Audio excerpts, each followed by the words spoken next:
સમાચારમાં હવે આગળ આપણે વાત કરીએ ચોટીલાની તો તાલુકા પંચાયતની સરપ્રાઇઝ ચેકિંગ હાથ ધરવામાં આવી હતી। જો જણાવી દઈએ કે એસડીએમએ આ ચેકિંગ હાથ ધર્યું હતું અને એસડીએમ દ્વારા ચેકિંગ કરતા ગુટલીબાજ કર્મચારીઓમાં ફફડાટ ફેલાયો હતો। ચોટીલા એસડીએમએ તાલુકા પંચાયતની ઓચિંતી મુલાકાત કરતા મોડા આવતા જે કર્મચારીઓ છે તેમાં ફફડાટ ફેલાયો હતો અને મહેસૂલ શાખા, વિકાસ શાખા, બાંધકામ વિભાગ, સિંચાઈ વિભાગ સહિતની જે કામગીરીની ચકાસણી પણ કરવામાં આવી હતી।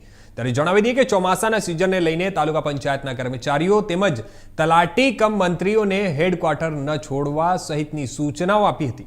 ત્યારે હાજરી પત્રકમાં હાજર રહેલા તેમજ મોડા આવેલા કર્મચારીઓના નામોની પણ ચકાસણી કરવામાં આવી હતી।